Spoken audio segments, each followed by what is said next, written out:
Good afternoon, everybody, and happy Veterans Day.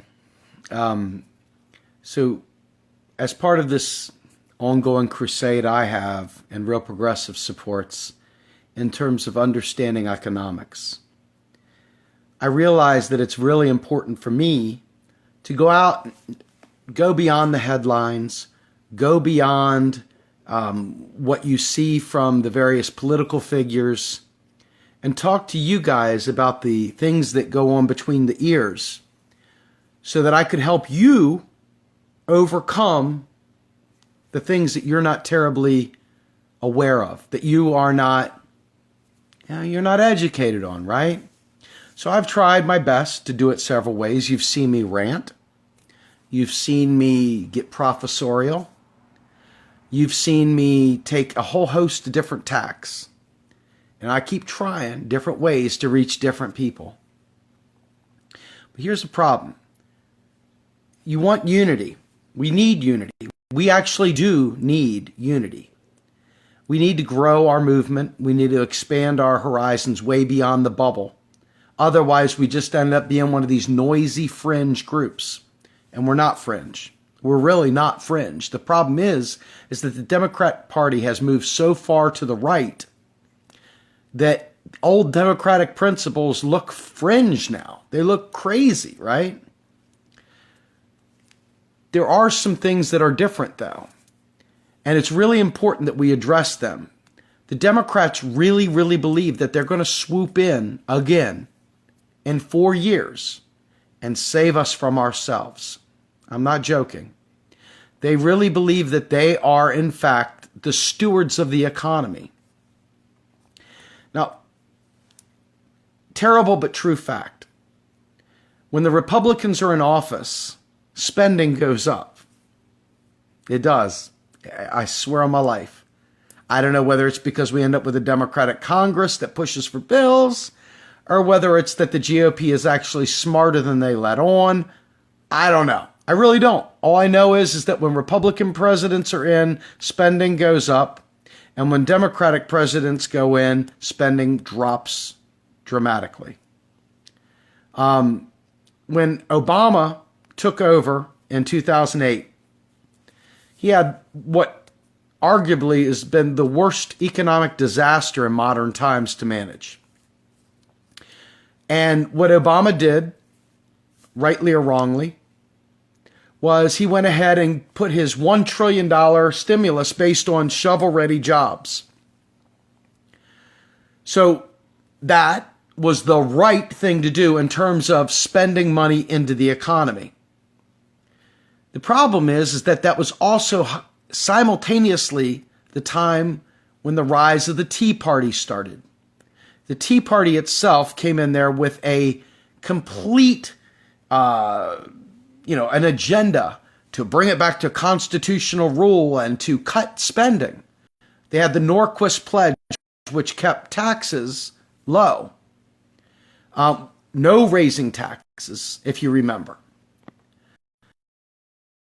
So, at the end of the day, you had basically a host of, things coming together at one time to create a situation where not all that $1 trillion spending package ever made it to being spent. It just ended up not happening. A lot of these shovel-ready jobs didn't exist, or if they did exist, they never got funded. They weren't bid properly, whatever. So most of the money was spent in bailouts, bailing out different groups. And that money, when it was bailed out the top tier to keep the power structure intact. Once again, based on trickle-down economics, based on supply-side minded thinking. So, whatever it is, Republicans end up spending into the military. So the military contractors get a lot of cheddar, but so do the regular people. You see, you got a lot more military people and so forth that get paychecks, on and on and on. And when you talk about cutting spending, you talk about cutting the military, the economy doesn't know where the money's going. It just knows there's money in the economy. So I think it's really important that you understand that the economy isn't living and dying based on your prioritization of where that money is being spent. It doesn't really care that it's in the military. It just cares that that money is circulating. It doesn't really care, ultimately, if you like where it's being spent. The problem is that when we don't spend money, our economy dries up. So the Republicans have a very, very bad way of prioritizing spending, okay? But they spend. So a lot of times you'll see tremendously good growth during Republican times. Tax cuts are stimulus because taxes don't fund spending, right? So that's more money in your pockets. So the Republicans had a couple things right? I mean, right? If you're thinking about taxes funding things, I can certainly understand why you would sit back and say, oh my God, the Republicans destroyed the economy. They cut taxes, they cut, but wrong. It's only when they cut programs, when they cut spending, that they hurt the economy. Cutting taxes doesn't hurt the economy. Cutting taxes helps the economy. Where it hurts is when they cut the programs. So when they start going after food stamps, or when they start going after welfare. But wait a minute, I think that was William Jefferson Clinton that cut welfare, right? That was a Democrat. And then Obama has reduced the deficit, remember? He's dramatically reduced the deficit. Why? The sequestration, that was the staring him in the eye for the debt limit. You remember that? You remember all the furlough days for the government? All that? That didn't save the government a nickel. The government is the actual currency issuer. It didn't save taxpayers a nickel. It was just more of a way to fight a partisan battle. Taxes don't fund spending. So when you look, if the Democrats or the progressives, let's say we actually had some courage to do the right things as progressives and we didn't keep caving back in, what would a progressive spending package look like that would boost the economy as opposed to Democrats constantly cutting spending and Republicans constantly spending into the military? We're going to talk about that here in a second. But first, I want to make sure we understand something. When you guys talk about cutting the military budget, you realize that's economic terrorism. The issue is not cutting spending. The issue is reprioritizing spending. Do not cut spending. Our economy requires it. It's a matter of where you shift it to. So if you want to lower the amount we spend in military, that's fine. You just need to make sure that you raise it somewhere else to offset that. You do not want to cut any spending because, again, the economy doesn't know that you don't like spending on the military. It just knows it needs money to survive. It just knows it needs money circulating to survive. And since we have a trade deficit, remember, I talk about this a lot. We have a $500 billion annual trade deficit. That money is going down the drain. It's leaving the country. The tub is shrinking. Remember, we got to keep the tub full to keep an economy going. When the tub starts losing too much, we go into recession. So what are the ways we can fill the tub back up? We can all borrow a bunch of money. We can all go deep into private debt, right? If the government stops spending, that's the only way we can do it. I mean, we could start manufacturing things again, but then all of a sudden we're stuck in a race to the bottom because what do people always demand from products and services? They want the best price and they want the best quality. So the profit margins always shrink. And it's always a race to the bottom. That's playing and living in capitalism. I don't really care that much about capitalism. We need it, but we don't have to really live and die off of it, right? Our government is the currency issuer. So why not do it a little differently, right? Why not be a progressive economically as well? So what might that look like? Well, we know, some of us know, it was really, really tough during the recession to find work. I remember, quick story. Now, I have 2 master's degrees. At the time, I was a project management professional, certified project management professional. I was a CCNP, CCDP, CSE, and I had 2 master's degrees. I had an undergrad, I was set, man, right? Set. So I go out for this job interview, and they're like, well, it's 55. I was like, 55? And I'm thinking, 55 an hour? It's not great, but I could survive on that. Mind you, I got a lot of kids. I've lived a life. I used to spend 17 years at Verizon. So I have some expenses and some living stuff going on there, right? So I need more than just a couple bucks. They weren't talking about 55 an hour. They were talking about 55, period, full stop. And I'm thinking to myself, I don't know how I'm going to survive on that, because my bills, the things that I can't get out of, child support, mortgage, things like that, are way more than that, right? But I had to take this job anyway. Well, anyway, what if, hypothetically, as progressives, we said, hey, Steve, people like you were on unemployment for a long time, and you took whatever job you could find. What if we had a federal job guarantee to replace unemployment? What if we had a basic income guarantee for people that aren't fit to work? Maybe they're disabled, maybe they're young, whatever.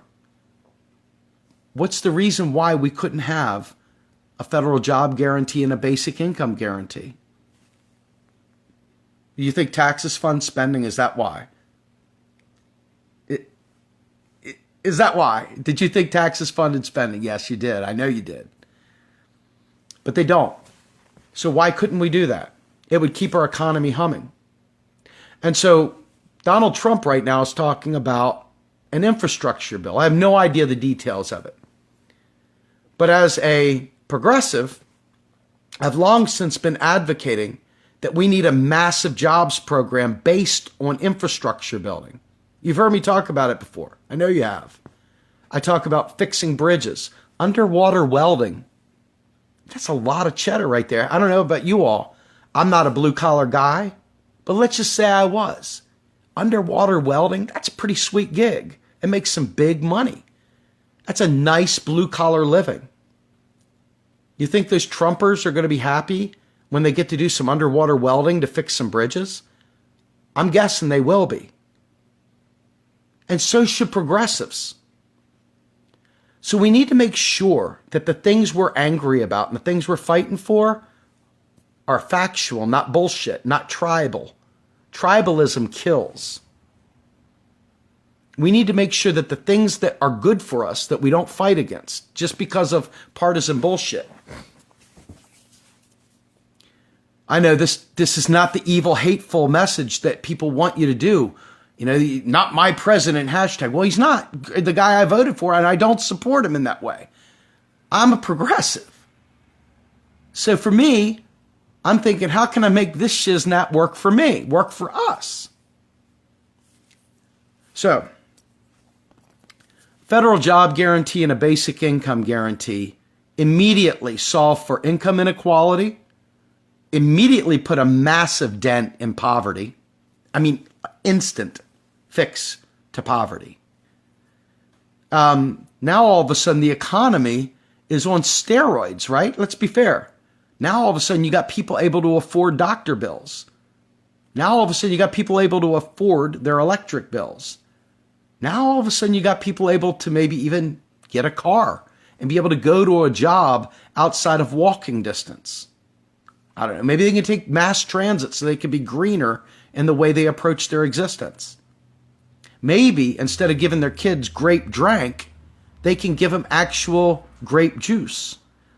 Maybe they can actually afford to feed their kids quality food. So the point is that instead of fight for 15, now I'm not saying stop doing that, because the stuff I'm talking about is a little way off, obviously, because too many people don't understand economics. But what if we could level set immediately? The federal job guarantee is the de facto minimum wage. And then because you're a government employee, you now have government benefits. Health care, dental care, education, whatever. There's your base. So now you want to go ahead and hire somebody away from their federal job guarantee. You've got to meet or beat that pay structure. There is your de facto minimum wage. Instantly fixed poverty, instantly fixed child malnutrition, instantly fixed a host of problems. Now, why am I not worried that would be inflationary? Because this is what you'll see with the hyperventilators, right? The people that don't know economics, the ones that are still stuck in gold standard logic. The economy, if you have stuff you can spend on real work, and you're a net importer, and you have people underemployed or have fallen out of the job search category, right? You have got a ton of room, a ton of policy space there to spend. Inflation comes when you're a net exporter and you have very low private debt, so people just have tons of cash available. And you've got too much government spending at that point. Now, all of a sudden, the dollar starts losing a little bit of its luster. It's easy to find. It's not tough to get a hold of. So now, all of a sudden, you start dealing with higher prices because people are looking to make the proper amount of money for their goods and services. But since we don't have any of those conditions, since we've got tons of people that stop looking for work, since we got tons of people living in abject poverty, since we got tons of bridges in ill repair, since we got tons of roadways in terrible situations, since we got tons of people that can't get health care, since we got all these situations, why are you talking to me about inflation? I understand why. It's because you're ignorant as hell and you don't know what you're talking about, but you still feel compelled to do this instead of do this. That's the whole deal there, folks. A lot of people do this that should not do that. This is what you're doing. This is what I want you to do. Unless you're going like this. I have a question. Because the bad thinking, those bad comments, they kill America. They kill us. They literally kill us. So, back at the ranch, tribalism. What do you think the vote blues are going to do when Donald Trump comes up with his infrastructure bill? What do you think they're going to do when he comes up with anything? They're going to sit there and they're going to fight against it as if they're going to find everything wrong with it, which is fine. It's what they do. I am all about progress, full stop. I don't care where it comes from. We need to fight. There's going to be a boatload of things we have to fight about. Supreme Court justices. You're going to have to fight about war. I'm sure there's going to be a bunch of war hawks begging for war, but the Democrats have always done that, so what's the big deal, right? Same old BAU. The only difference will be this time, as you see these morons in the street, they'll be ready to protest now. They only protest when there's a Republican killing people. They don't have any care in the world when it's a Dem, right? So, tribalism with this economy. I've talked about it a bunch of times. I heard this through the grapevine, reading some stuff, that Donald Trump wants to do away with certain programs and provide block grants to the states. Well, I have talked about providing block grants to the states. The difference is that when he cuts these programs, his ultimate net is a cut in revenue to the states, which is ultimately going to be a restriction. They're going to constrict the economy, and it's going to hurt. I'm sure they'll make up for it in other places, because that's what Republicans do. They always spend somewhere where, maybe it's a tax cut at the most wealthy, thinking it's going to trickle down like pee on your, head. I don't know. But the reality is that ultimately Republicans always spend like drunken you-know-whats every time they're in office. So it's up to us, you and I, to make sure that we put our priorities out there so that people understand we need spending and we need massive amounts of it. Because Obama, through his sequestration and his lack of spending, has very, very much heaped private debt on Americans. Now, it's with the help of the Republicans for sure. I'm sure the Republicans want to make him look as bad as they can. But it's up to us to know what the deal is. Okay? So Obama has shrunk the deficit being the difference between what we tax and what we spend. He's got it down to almost a surplus, if it's not at a surplus. So the next president, that would be Trump, is going to probably inherit a recession. There'll be a recession here soon if there isn't a massive infusion of cash into the economy. That infrastructure bill, if it goes forward and they can get bipartisan support, that may be the only thing that saves our economy from imploding. Too many young people are strapped with an insane amount of student loans without even a good job. I have $125,000 worth of student loans. Me. That's a mortgage for many people. So when you think about private debt stacking up and limiting our ability to spend, the only place that can spend into the economy to refill the bathtub without debt attached to it, because the debt we pay is just interest. And it's interest we pay ourselves, which grows the economy, is the federal government. That goes for Social Security expansion. That goes for anything else. And they're talking about cutting those things. So look at the net of the spending. Don't just talk about one thing or the other. Look at the overall. And remember, the economy doesn't know. It doesn't have morals. It doesn't have values. It just is what it is. Dollars move here, dollars move there. It doesn't have all these thoughts and feelings. So that's why you'll see, hey, the economy looks great on paper. Look at the way stock market is going, right? Under Obama, the wealth gap has grown immensely. Immensely. So what would be really, really helpful to regular Americans? Obviously, you want single-payer health care. That would knock out a huge amount of our daily expenses, right? So would student debt relief. So would free college. So parents aren't sitting on their money waiting to give it for their kids' college. They could actually do something with it today. They could do whatever they want with it. It would be their money.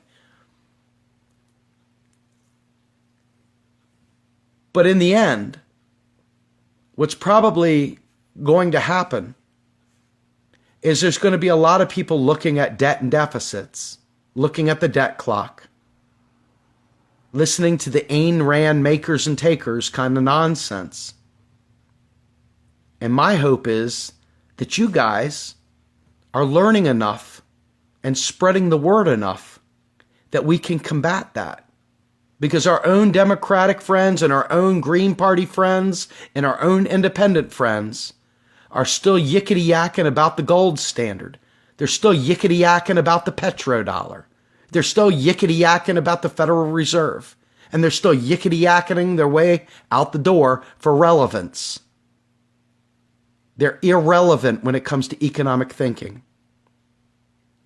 And so what's going to happen is that they're going to accidentally, because they just don't know what they're talking about, they're going to end up siding with Republican thinking and cut spending again. They're not going to realize what they're doing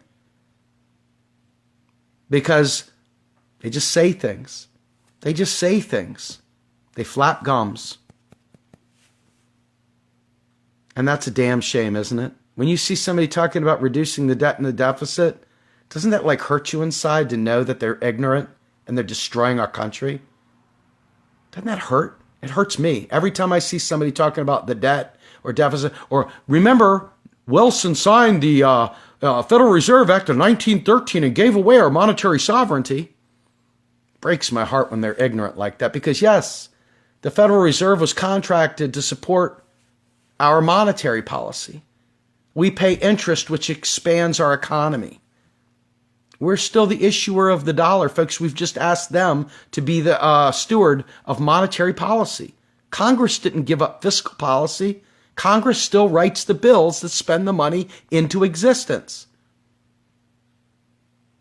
Rodger Malcolm Mitchell, great economist, talks about this as the gap, the whole gap and nothing but the gap between the wealth and the poor. The goal, obviously, is Piketty and everybody says to reduce that wealth gap, right? They talk about rents and stuff like that. Reality is that as long as you believe the federal government should cut spending, you are playing into the hands of wealth inequality. The rich got their money. Soaking the rich doesn't help anything because what happens to their tax dollars? They get deleted. They don't get repurposed. That's not how the money system works. New money in, goes down the drain. The federal government spends, it fills the pool, it fills the tub. You tax it, it goes out the drain. You're not doing a goddamn thing right by talking about raising taxes. If you want to solve for income inequality, sure, let's go ahead and tax them. Let's tax them on, luxury items. Let's tax them on behaviors that are not good for the environment. Let's tax them on any number of things. But stop thinking you've got a tax to spend. Stop asking the question, how are you going to pay for it? I've told you how you pay for it. You write a bill. You remember when Jill Stein came out and said that she was going to quantitatively ease student loans away? Do you remember that? I did like a 40-minute live stream about how that was good and bad and where she was wrong and where she was right. And I referenced an article in Market Watch by Rohan Gray and Scott Fulweiler from UMKC. Rohan Gray is from Columbia University. He's a lawyer there. And he's also a friend of Stephanie Kelton. He's part of the Modern Monetary Network. They basically said, listen, the Federal Reserve can definitely trade debts around in the back end, but it requires a bill from Congress. Congress has to write that bill to give the instructions to do that. Now, let's be fair. The Republicans have the Senate, the Republicans have the House, and the Republicans have the White House too now. So what are the chances, even if Jill would have won, that the Congress, as it was constituted before, would agree to send a bill to the Fed, basically to say, do away with student debt? It would have been a very, very heavy lift. The president can't write an executive order to do that. The president has to get a law from Congress. So it's not impossible. It's just highly improbable unless we can put enough pressure on Congress. But how can we put pressure on Congress when we've got people doing this about end the Fed, audit the Fed, all this yickety-yak stuff of the Ron Paul gang that serves zero purpose, does zero value for us, when right now the Fed is set up with 0% interest rate.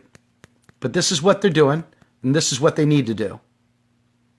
This is what they're doing. This is what they need to do. Because they need to make Congress accountable to the people yet again. This is what they're doing. This is what they need to do. It's simple. I'm not trying to be mean. I'm just being honest. They don't really have a lot to say. I mean, they have a lot to say. They have an awful lot to say. None of it's factual. None of it's worthwhile. All of it is just like lizard people. Rothschilds! You know what I'm talking about? And so for me, while we certainly have bad, rich people in the world, and there are a lot of them, we got to deal with actionable, and we got to stop being tribal. We got to start thinking. If you understood economics, then you could cherry pick when people are right and when they're wrong. And that way you could actually fine tune a bill so that you could make the kind of change you want to make. But if you just Rothschilds and bad GOP and Trump, don't Trump, not my president, right? If that's the kind of way you behave, we're not going to get anywhere. We're not going to get anywhere. And there are many people out there in the world right now that literally don't have time for you to be wrong. They don't have time for you to not get this. They're desperate for you to wake up and get this. They're going to die if you don't get this. Isn't that terrible? I think about that all the time. That's why I keep doing this over and over and over again. They are going to die if I can't get you to understand modern monetary theory and the way our federal financing works from 1971 to present. If I can't get you to understand that, they're going to die. You're going to continue to think that you're passing on debt to your grandkids. They're going to continue to lie to you because you believe it. The wealth gap is going to grow, and the country's going to go down the toilet. I'm not the only one saying this, thank God. Unfortunately, and this plays into what just happened with this election, most of the economists that I talk about, they don't talk the way I talk. I say the things they say, but I boil them down. And you think I might be talking up here? Let me tell you honestly, when you have to swerve through some of the stuff they say and try to make it into regular English, what it comes down to is this. At the federal level, the federal government is the money issuer. It writes the checks. It spends them. It doesn't need your tax dollars to spend money. It creates the money. Okay? The states are not the same, so we're not going to talk about that right this second. But the federal government makes the money, puts it out there. They don't need your tax dollar. How are you going to pay for it? What happens when you tax? Here's the paper shredder. I'm putting your tax dollar into it. Bzzz, bzzz, bzzz. I don't have graphics, folks, so you got to go with my sound effects. But that's it. This is a paper shredder. That's what happens. Your taxes are deleted. They keep the dollar value. That's why we have taxes. It's the way we keep monopoly power of the US dollar. Dollar hegemony. I'm sure you've heard of it before. The only way to do that is taxes. Otherwise, we'd be in a constant currency war and there would be a total collapse of the economy. All these people want Bitcoin and this, that, and the other. Total collapse of the economy if we had something like that. You would have all the haves and have-nots and all the negative things that you think you thought you had. You ain't seen nothing yet until you're in a barter system and you don't have anything to barter with. Or let's say you're disabled or anything else. You want to talk about collapse? There's your collapse. Let these morons run around with these cryptocurrencies and everything else. It sounds good. It's edgy. It's like libertarian-esque. Really cool. But not cool. Not cool at all. Cryptocurrency, you're still depending on someone else. You're still counting on somebody else accepting your cryptocurrency. And the minute something goes wrong, who are you going to go to? Well, they stole my Bitcoins. I'm telling you, folks, learn basic economics. It's not that hard. It really isn't. Taxes. Let's do the noise together. They go in the shredder. Where do we get spending from? Federal government. They write a bill. The president signs it. They issue orders. The money goes out. It's not, hey guys, we need to tax. We don't have enough money for Medicare, man. Hey, Social Security's going to run out here, folks. We got to raise FICA. We got to do all this gamesmanship with the, what? We're monetarily sovereign. Oh, my bad. I didn't know that. Well, the light bulb just went on, folks, so I can't say anything stupid anymore, can I? I can no longer repeat idiotic thinking. Thank you so much, Mr. Man. This is the most important stuff, folks. I wish I had like one of those telestrators where I could draw this stuff for you, make it all pretty and give you nice pictures and stuff. And someday we will. And let me tell you, we're up to about $700 right now toward our $1,000 initial funding goal in terms of monthly contributions. You guys are kicking ass. Thank you. My hope is that we'll be able to we have some people in line to help us actually producing quality videos and to actually do stuff in a more official capacity than just these live streams. And my hope is that we can create stuff that you guys can sit there. I want to create it so easy that you can show your children so that we raise up a nation full of young people that understand economics. How great would that be? That's the kind of stuff I want to. I want to change the world. And I'm going to do it with your help. We're going to do it together. You guys, I have so many people. You guys, so many of you are literally getting this. And you're reading on your own. You're doing your own research. And when you hear them debate or you hear them talk on TV about these things, it's going off in your brain. Something's not right. Something's not right. Steve, can you answer this for me? You already know the answer. And you guys are learning. And I'm telling you right now, it makes these long live streams, the boring ones, the good ones, the exciting ones, the angry ones, it makes all of them worthwhile when I see the light bulbs go on. It took a lot for the light bulb to go on because think about this. I have an MBA. So I sat there for countless hours studying Keynes, studying all the stuff about the Federal Reserve in 1913 and Executive Order 1110 and the Silver Certificate and Kennedy and blah, blah, blah, blah, blah, blah, blah, blah. So I learned all that stuff, man. It's not like I don't know it exists. It's just wrong. The way you're saying it is wrong. The way you're understanding, the way you're tying together irrelevant pieces is wrong. It's not that these things didn't happen. It's just that when the conspiracy theorists try to tie these things together, excuse me, it's like they're pulling at straws. You remember that? I don't know if you guys remember, but I did a stream the other day about not filling your lacunas, not filling holes with nonsense. So a lacuna is a gap in a musical segment. And in this case, I use the term lacuna as a gap in understanding about policy or economics or history or whatever. And so people try to fill that with something that seems like it might work, but it doesn't. It's the wrong DNA. It's like a cross-species GMO. Wrong. So I'm trying really hard. And I see a lot of people getting into this, really liking it. And I'm grateful for that. You know, I figure it this way. There's 92 people watching now. There were 100 some little while ago. I figure it this way. If I get, like say, 80 out of 90 caring about this stuff. Heck, if I get 50 out of 90 caring about this stuff, enough that they can go around telling people this. And they tell two friends, and they tell two friends, and so on. We might change the world. We might. We just might change the world. We might save a life or two. How would you like to feel? I mean, EMTs get to save lives all the time. Doctors save lives all the time. Field people field medics save people all the time. How about if we were able to save people cerebrally with economics? Wouldn't that be awesome? Wouldn't that be great? I don't want to just be like the economist of the revolution. I want all of us to be revolutionary economists. I want all of us to feel that. There's a sense of pride in being part of an army that understands basic economics that can change the world. And you're part of that. You're part of that. You're part of Real Progressive's army. And I love you for that.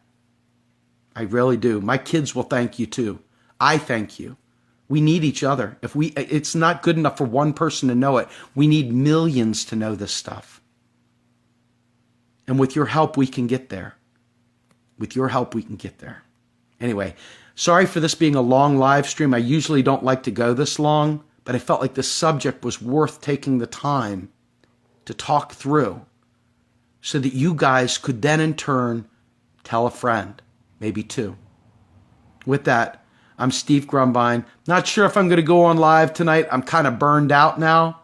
But if I do, I'll let you know. Have a great night, everybody. Bye-bye.